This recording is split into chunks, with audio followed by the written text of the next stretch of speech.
अस्सलाम वालेकुम प्यारे बच्चों, क्या हाल है? ठीक है। आज हमने आपकी किताब क्लास 9वीं किताब का नाम है दूर पास, सबक पढ़ना है फूल फल। ये नज़म लिखी है बेनज़ीर शाह वारसी ने। आज हम इसको आसान उर्दू में पढ़ने की कोशिश करेंगे। ठीक है, आज हम इसके बारे में तशरीह करते हैं, फल और फूल। अब मैंने पहले आपको बताया था, जब भी हम किसी चैप्टर को पढ़ते हैं तो उसके ऊपर ही फल और फूल का ज़िक्र की फल उसके हेडिंग से ही पता लग जाता है, फल और फूल। यानी आज हमें इस पूरी नज़म के अंदर फल और फूल का ही ज़्यादा ज़िक्र होगा। अब इसके अंदर इस नज़म का मफ़हूम मैं बता देता हूँ।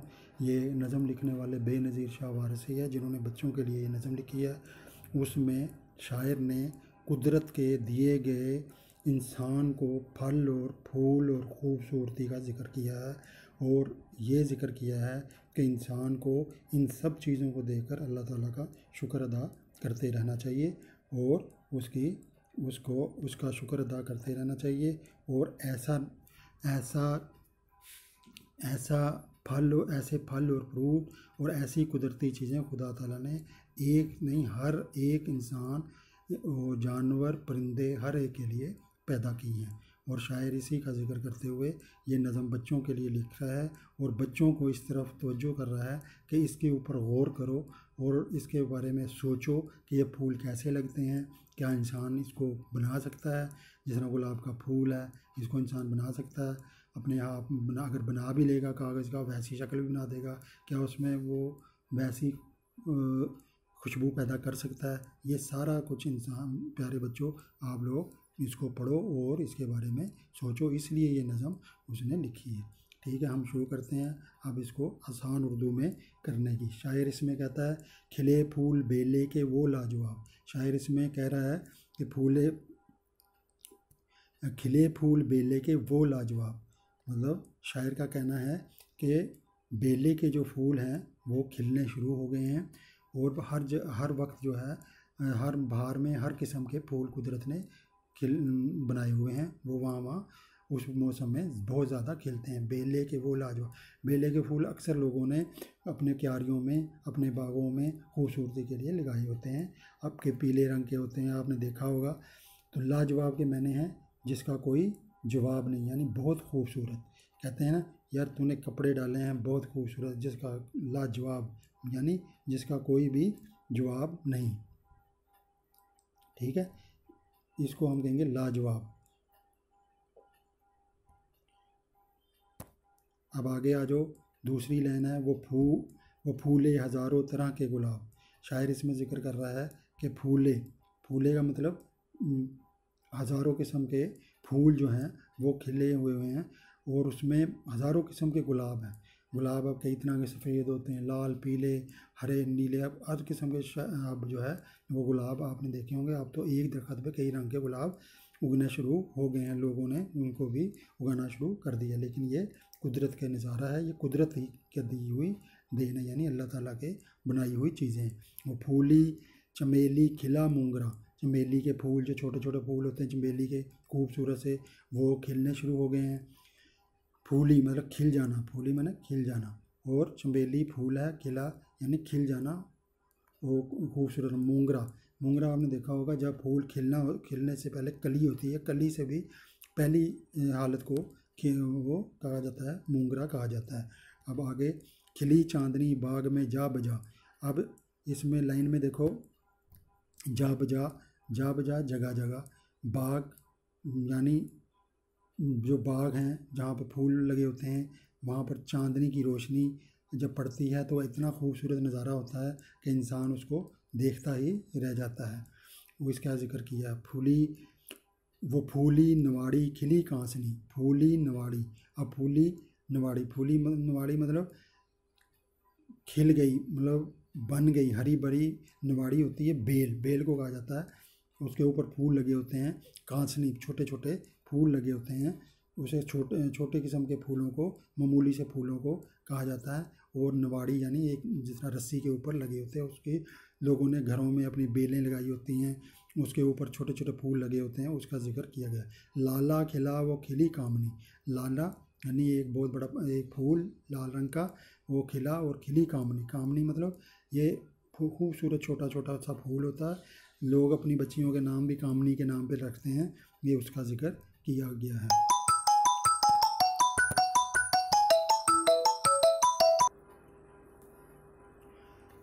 वो खिला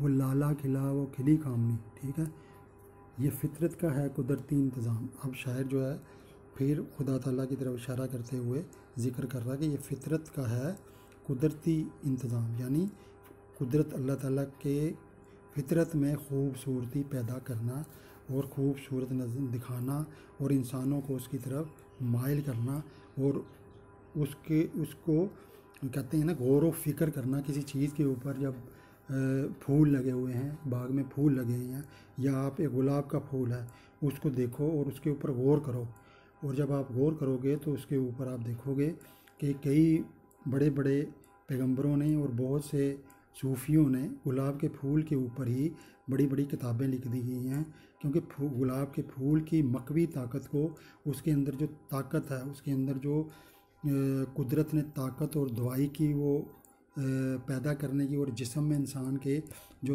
उसके ताकत आती है, और उसके अंदर जो कुदरत ने अजीब किस्म की जो फितरतें रख दी हैं इन फूलों के और फलों के अंदर, उसका गौर करोगे तो आप हैरान रह जाओगे। तो उसकी तरफ उसके बारे में सोचते हुए शायर ये लिख देता है कि ये फितरत का है कुदरती इंतज़ाम, यानी खुदा ताला ने इंसान को तो पैदा किया, लेकिन इंसान के लिए ऐसी चीज़ें भी बना दी कि उसको किसी किस्म की परेशानी ना हो, लेकिन ये है कि वो उसके ऊपर गौर व फिक्र करके उसको अपने मुताबिक इस्तेमाल करे। खिले फूल लाखों तरह के तमाम। अब शायर कहता है कि देखो लाखों किस्म के जो हैं फूल खिले हुए हैं, लाखों तरह के फूल खिले हुए हैं, ये फितरत का और कुदरती इंतज़ाम, ये कुदरत का इंतज़ाम ही है। जो आप अगर आप कहीं कभी आपको मौका मिले तो आप जब कहीं कहीं जंगलों में चले जाओ तो वहाँ आपको नज़र आएगा कि ऐसे लगेगा कि जैसे इंसान जो है यहाँ आकर ये फूल और फल लगाकर गए हैं। अब इसके बाद शायर जो है अपनी लाइन को थोड़ा सा बदलता है, गौर व फिक्र करते हुए वो आ जाता है, गिरी फूलों पे शहद की मक्खियाँ। गिरी मतलब ये नहीं है कि ऊपर आके गिर गई, यानी गिरी का मतलब है कि उसके मक्खियाँ जो है वो फूल फलों के ऊपर आकर बैठती हैं। गिरी का मतलब है बैठती हैं। फिर उनके अंदर एक सुई होती है जिसका टीका लगता है। टीका जब लगाने से पहले आपने बच्चों देखा होगा कि सिरिंज के अंदर दवाई खींचते हैं।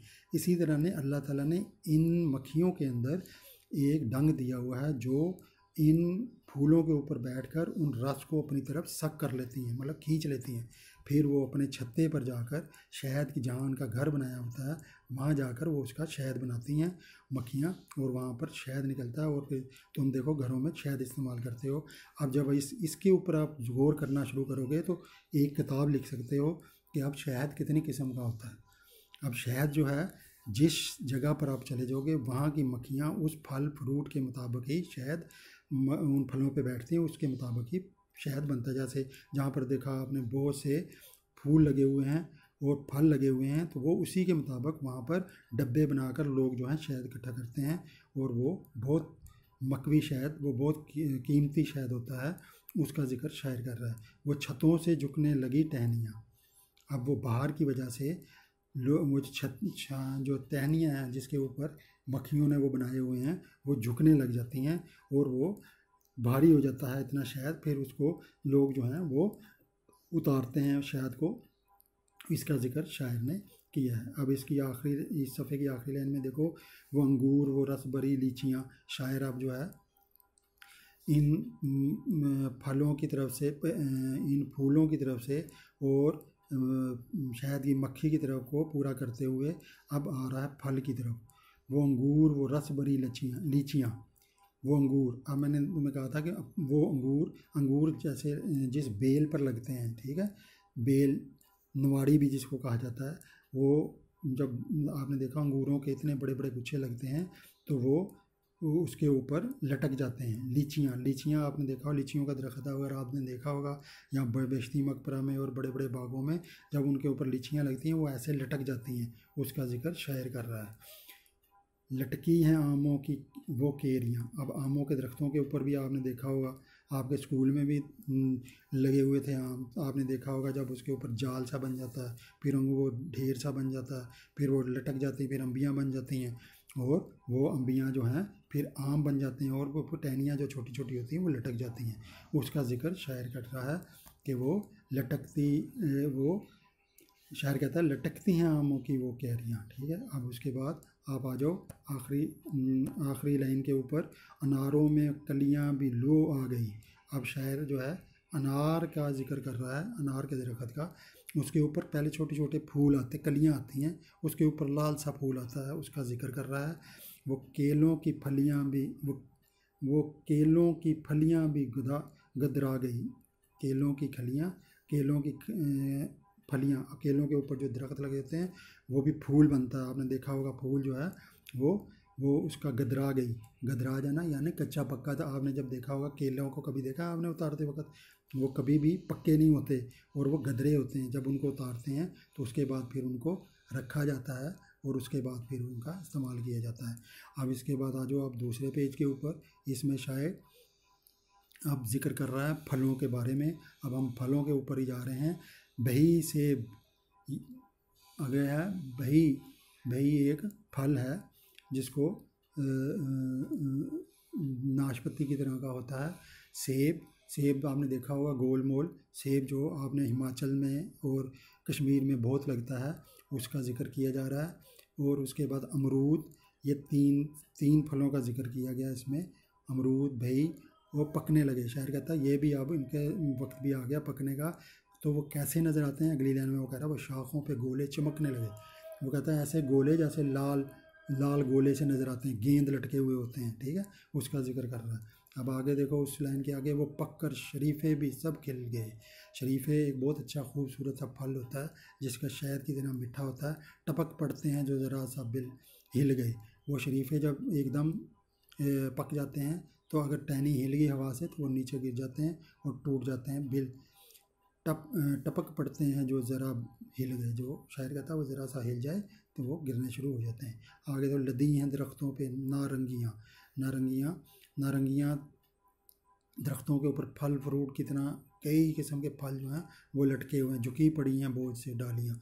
और डालियाँ जैसे फलों से ढली हुई हैं। कई बेलों के किस्म होते हैं, आपने देखा होगा उनके ऊपर फल लगे हुए होते हैं, वो लटक रहे होते हैं, उनका जिक्र कर रहे हैं। अब शायर जो है आखिरी मफहूम, जिसे हम संक्षेप में खुलासा कह सकते हैं, मफहूम कह सकते हैं, है इस शान कुदरत पे हर दम निसार।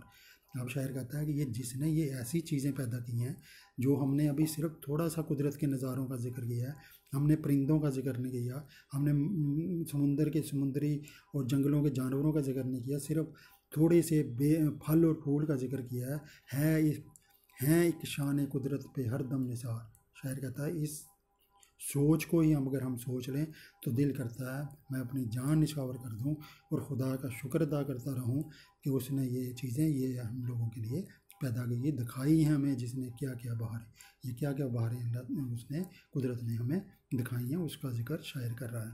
आप देखो इसके बाद मश्क है, इसमें पहला पढ़िए और समझिए। सवाल नंबर 1 है, इसका आपने पूरा करना है। ठीक है, जिसका कोई जो है इस अल्फाज मैंने लिखने हैं, मैंने सारे समझा दिए हैं आपको।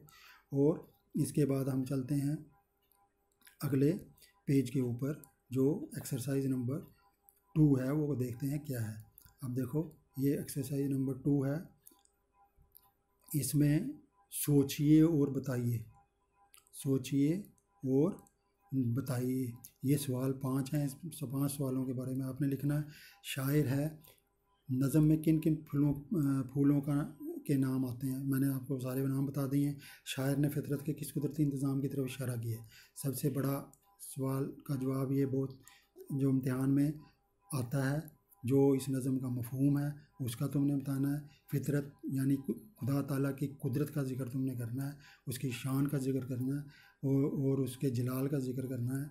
यानी इसको अपनी ज़बान में आपने लिखना है। एक सफ़े का सवाल जो आप भी लिख सकते हो, एक कॉपी भी भर सकते हो इस सवाल के ऊपर। नज़म में किन किन फूलों का नाम आए। अब ये एक छोटा सा सवाल है, इस फूल जिन जो फूलों का जिक्र किया गया है उनका तुमने फलों का जिक्र किया वो उसमें नोट करना है। ये भी आपने करना है। शाखों के गोले चमकने लगे, छोटा सा सवाल का जवाब है, ये भी करना है। कुदरत की शान पे हम क्यों निसार हो रहे हैं, ये भी आपने करना है। नीचे दी हुई खाली जगहों को भरिए, ये भी जगहें आपने भरनी है और इसका आपने जिक्र इसमें भरा हुआ भी है, इसको देख लेना, ठीक है, वो आपने भर लेना। अब देखो इसमें अलिफ और बे, नज़म के मुताबिक अलिफ और बे के सही जवाब लिखिए। सवाल नंबर 4, ये फितरत का है कुदरती इंतज़ाम, इसके साथ कौन सी लाइन जुड़ती है वो आपने उसके सामने लिखनी है। जैसे मैंने लकीर डाली है ऐसे आपने नहीं डालनी। ये इसके सामने आएगा, खिले फूल लाखों तरह के तमाम, ये इसके सामने आएगा। अब आपने ये आगे देखना है, गिरी फूलों पे शहद की मक्खियाँ, वो शाखों पे आगे आपने ये इसको इसके साथ जोड़ना है, इसके सामने आपने इसको लिखना है। अब आप इसका अगला सवाल देखो कौन सा आ जाता है। सवाल नंबर 5 आता है। सवाल नंबर 5 में नीचे दिए हुए लफ्ज़ों को वाहिद बनाकर लिखें। अब आपने यहाँ नंबर 1 लिख देना है, यानी नंबर 1 लिखना है और इधर नंबर 2, एक के ऊपर लिखना है आपने जमा, क्योंकि जमा लिखा हुआ है आपका, और इधर लिखना है वाहिद। अब जमा तो बने हुए आपके पास हैं, ठीक है। अब वाहिद लिखना है, डालियों का क्या बना, जैसे डाली, आपने इधर लिखना है डाली, ठीक है। इसको ऐसे आपने अपनी कॉपी पर लिखना है। ये भी आपने पूरा करना है। इसके बाद आप आ जाओ सवाल नंबर 6 के ऊपर। नीचे दिए हुए लफ्ज़ों को अपने जुमलों में इस्तेमाल करो। लाजवाब, जैसे ये लाजवाब, आज मैं बाग में गया तो वहाँ लाजवाब फूलों को मैंने खिलते हुए खूबसूरत देखा, खूबसूरत फूलों को खिलते हुए मैंने देखा और बाग बहुत लाजवाब नज़र आ रहा था। इस तरह के अपनी ज़बान में आप लोगों ने ये लिखकर आपने लिखने हैं। अब इसके बाद सवाल नंबर अमली का, अपनी पसंद के 5 फूलों और 5 फलों के नाम आपने अपने इसमें लिखने हैं। और ये चैप्टर आपका पूरा हो गया। ये मैंने पूरा इसमें आपको इसलिए पूरे चैप्टर के फ़ोटो खींच के समझाया है। बहुत से बच्चों के पास किताबें नहीं हैं, तो किताबें ना होने की वजह से बच्चों को मुश्किल पेश आ रही है। मेरे पास भी किताब नहीं थी, मैंने भी कहीं से हासिल कर ली है और मैंने अभी इसलिए ये फ़ोटो बना के आपको साथ समझा रहा हूँ ताकि आपको किताब की कमी की ज़रूरत महसूस ना हो। तो अपनी कॉपी के ऊपर ये सारे सवाल जवाब आपने करने हैं और इंशाल्लाह इसी से आपने इम्तिहान की तैयारी करनी है, ठीक है। तो आज हमने ये चैप्टर मुकम्मल कर लिया। आप इसको अच्छी तरह एक बारी पढ़कर और इसको मुकम्मल कर लें। जज़ाकल्लाह।